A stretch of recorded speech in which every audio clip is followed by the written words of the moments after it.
سارے 2000 ارب کی تو چوری ورلڈ بینک کہتا ہے کہ بجلی میں ہوتی ہے. اب ان کو کوئی ہاتھ لگا کے دیکھے ان کے بارے میں, انہوں نے تو نیب کا قانونی تبدیل کروا دیا تھا.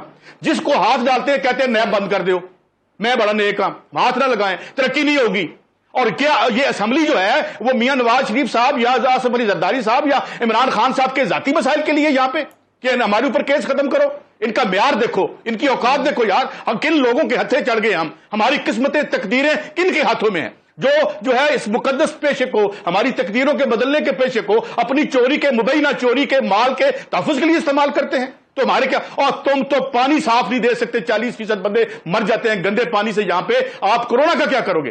اور مجھے یہ ڈر ہے, میں نے آج جو بات کی بڑے باقی تو سارے ہماری طرح سارے وہ ہیں جعلی سائنسدان, کچھ ایسے لوگوں سے جو بالکل سین سے ہٹے ہوئے ہیں اور انہیں اس لیے ہٹا دیا جاتا ہے کہ وہ لائق لوگ ہوتے ہیں, یہی سماج ہے ہمارا. تو وہ یہ کہتے ہیں کہ خدا نہ کرے کہ اگر یہاں ہو جاتا اور گلیوں میں لوگ گرے ہوتے, ہم کرتے کیا؟ صحت کا کیا تم نے ہمارا, تعلیم کا تم نے ہمارا کیا اثر کیا؟ ایک وزیر موصوف اٹھتے ہیں تو کہتے ہیں جی نوکریاں دینا ساڈا کام نہیں ہے. اچھا تو جو میں تمہیں تنخواہ دیتا ہوں as a citizen of Pakistan, وہ کس کا کام ہے؟ تمہاری گاڑی کے پیٹرول کون ڈالتا ہے؟ تمہاری صحت کے پیسے کون دیتا ہے؟ میں دیتا ہوں. اور جواب میں کہتے ہو کہ ہم تمہاری جو 4 چیزیں جو ٹکے ہیں ہمارے وہ بھی پرائیویٹائز کر کے دے دو گے, سیٹوں کو دے دو گے, اور ہمارے بچے علاج کے بغیر مرتے رہیں گے. اور اس کی بات کرو خدا کا واسطہ. اور میں نے محیط پیرزادہ صاحب کے پروگرام میں کہا تھا, ایک شو اس پہ بھی کریں کہ 1 سے لے کے 40 تک جو شکیں انہوں نے آئین کو معطل کیا ہوا ہے, آرٹیکل 1 سے لے کے 40 تک. مارشل لا میں ضیاء الحق کرتا تھا تو ہم جلوس نکالتے تھے. یہ جمہوری مارشل لا ہے جس میں میری رائٹس ہیں, اس کو آپ نے معطل کیا ہوا ہے. اصل بحث سے ہٹا. 18ویں ترمیم کی کیا اوقات ہے؟ 18ویں ترمیم جب نہیں تھی تب بھی مجھے رائٹس نہیں ملتے تھے, 18ویں ترمیم آ گئی ہے تب بھی مجھے رائٹس نہیں مل رہے. It means problem lies somewhere else. 18ویں ترمیم کے بعد بھی مل رہے. صحیح ہے کہ عوام کو آپ کہہ رہے ہیں کہ اس سے سروکار نہیں ہے. 18ویں ترمیم کیا ہے, کیا نہیں ہے, کتنی ترمیم ابھی تک ہو گئی, آئین میں کیا عوام کے لیے لکھا ہے, جب ان کو مل ہی نہیں رہا ان کا حق, ایک فکرہ بول دوں. آپ کیا کیسے کہہ سکتے ہیں کہ عوام کے لیے ایک فکرہ بول دوں. جی فرمائیے. ایک فکرہ کہہ دو.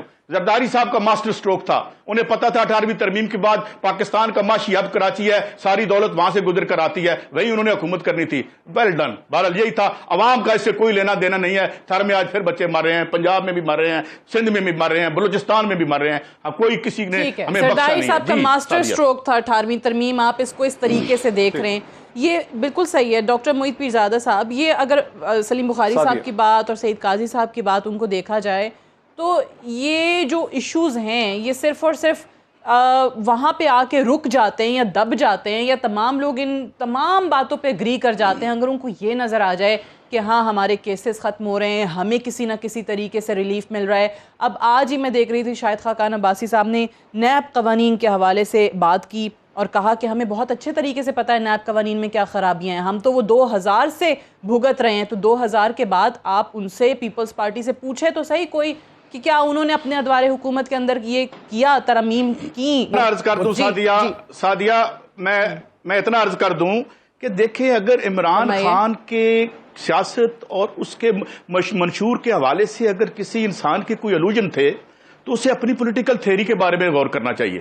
اگر وہ یہ سمجھ رہا تھا کہ Imran Khan will come and he will correct with this بوسیدہ اس آرڈر کے ساتھ, اور میں آپ کو اپنے ریکارڈ پہ کلپ بھیج دوں گا کہ اس کے اقتدار میں آنے سے پہلے میں نے کہا تھا کچھ نہیں ہونا. ہاں یہ ہونا ہے کہ ایک اولیگارکی کو ننگا کرنے کا فیصلہ ہو گیا ہے پاکستان میں, ایک جو ہماری اسٹیبلشمنٹ اور پاورفل حلقے ہیں, یہی ہوا, اس سے زیادہ کچھ بھی نہیں تھا. نتھنگ مور نتھنگ لیس. اب خریدار نیک ہوتا ہے, بہتر ہوتا ہے, یا بکنے والا بہتر ہوتا ہے, یہ بھی تاریخ پہ ہم چھوڑ دیتے ہیں. مسئلہ یہ نہیں ہے, مسئلہ پھر وہی ہے. مسئلہ یہ ہے کہ اس ملک کی جو سٹرکچرز ہیں وہ معیشت کے کیک کو بڑا نہیں کر پا رہے ضرورت کے مطابق.